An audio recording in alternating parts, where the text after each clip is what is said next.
Primeiro que a discussão não leva a nada, porque a Constituição aí está e vai ser como ela determina.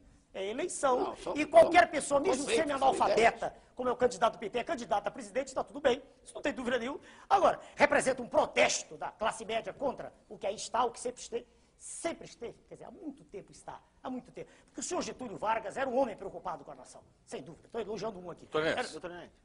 Getúlio Vargas e Fidel Castro já são dois ditadores.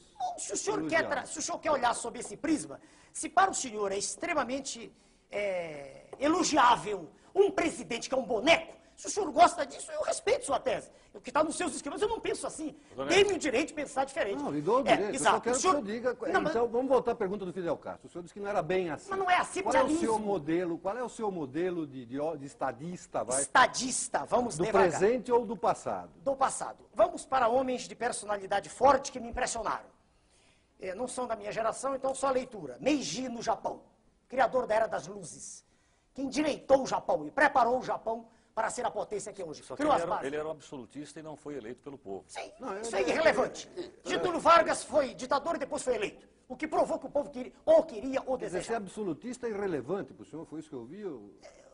Quando o senhor diz absolutista, precisa ter cuidado. O senhor volta a Luís XIV. Não, é a história do Japão que diz isso. Então. Não, eu estou citando homens que têm coragem de agir contra o poder constituído, contra esse sistema apodrecido que faz com que uma terra que é a mais rica do planeta, uma terra que é abençoada no seu subsolo, que tem a maior riqueza de água potável do planeta. Doutor Ness. Que faz com que essa terra esteja mergulhada nesse processo, o tempo não saia dele, não tem a possibilidade de sair. Já que o senhor tocou na questão da terra, eu gostaria que o senhor voltasse ao programa do senhor e o senhor respondesse ao senhor Ivan de Souza, de Jacareí, no interior de São Paulo. Posso tomar água? Qual é o projeto do senhor sobre reforma agrária?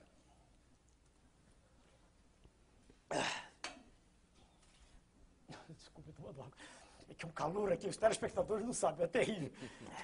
Veja bem, vamos primeiro mudar de novo a expressão. A expressão reforma agrária, ela já tem um contexto hoje, dentro do universo semântico de toda a população, que me cria um mal-estar até examiná-la.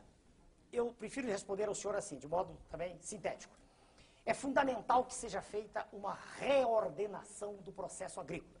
Vou lhe dizer rapidamente os pontos que já estão estabelecidos, que muitos ainda há a estabelecer. Alguns, do nosso ponto de vista. É preciso que haja crédito rural mesmo, e não de faz de conta. Ou seja, é preciso que se privilegie o pequeno produtor, que se privilegie também o médio produtor, que se volte a fazer, como no passado se fazia, um investimento maciço no campo. Nós temos sol o ano inteiro e poderíamos ter 2 ou 3 safras por ano. É uma questão de investimento. É preciso que exista todo um sistema de apoio ao homem do campo, que hoje é alijado praticamente de todas as vantagens que tem o homem da cidade. É preciso que haja uma preocupação de toda a nação, e essa preocupação, a nosso ver, só existirá, no nosso caso, em nós deixarmos de ser corredor de exportação, que se exportem os excedentes e que se mitigue a fome. Doutor Enéas, talvez o senhor tenha esquecido de uma coisa talvez que seja importante. Terra para esse homem que o senhor está dando crédito, está dando assistência técnica, etc. O senhor daria terra para o homem sem terra? Existe toda uma faixa de terras que pode ser ocupada no momento sem nenhuma desapropriação. Essa questão é extremamente séria e eu não me permito, sem ter o acesso à informação precisa, fazer uma afirmativa que seja uma aleivosia. Os senhores, como jornalistas, sabem que as informações que nos chegam são distorcidas. Quando eu falei ainda agora para os senhores de Banco Central, eu sei o que estou dizendo. Quando eu falei de PMF, não cheguei a falar, porque eu cortei no momento. Quando se procura ler nos jornais, a gente não encontra a informação. Qual foi a receita do IPMF? Que foi apresentado como sendo solução há pouco tempo. Ele era 0,25%, não é?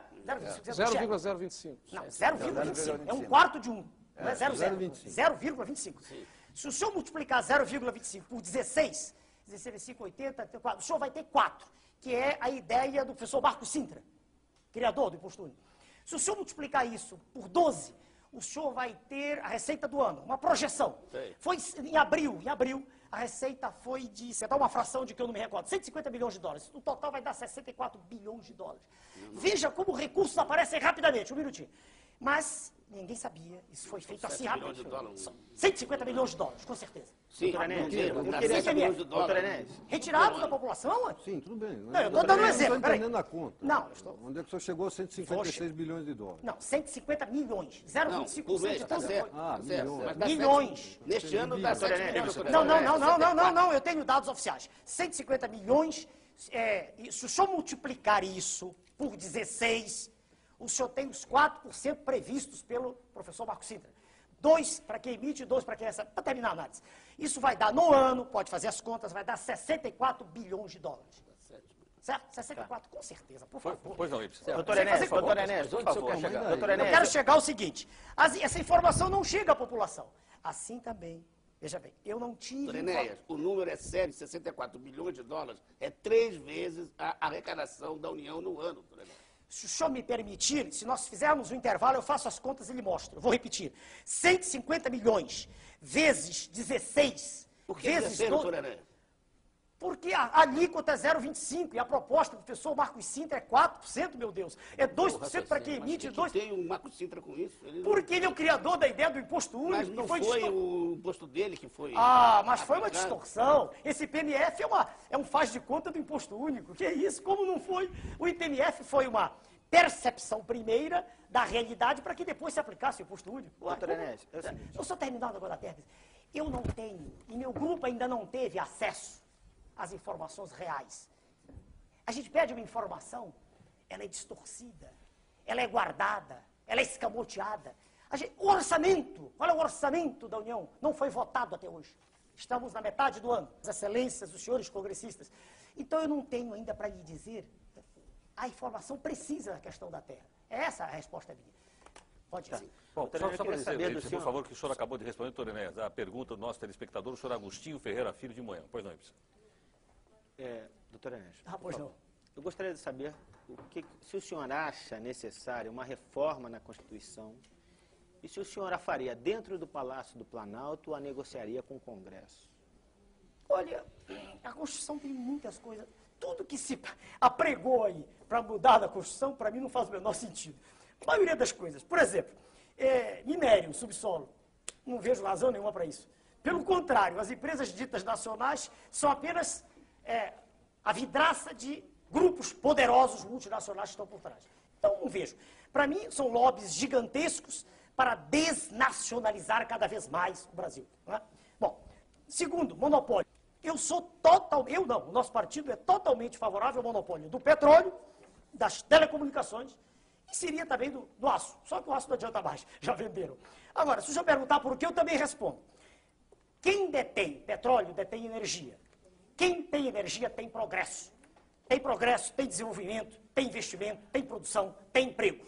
Ora, abrir o monopólio, quer dizer, desfazê-lo, o senhor dirá, não, mas são empresas nacionais. Não necessariamente. Pode ocorrer o mesmo que ocorreu com mineradoras. Grupos poderosos alienígenas estarão aqui daqui a pouco. Doutor Enéas, estou recebendo uma informação aqui. Apenas o senhor levantou uma questão, essa questão da pessoa ser culta ou não. Eu sou Francisco Magalhães, de Goiânia. Em Goiás, pergunto ao senhor o seguinte. O que é que o senhor faria com o atual primeiro-ministro da Inglaterra, o senhor John Major, que só tem o 2º grau? Mas o 2º grau pressupõe um nível médio de escolaridade.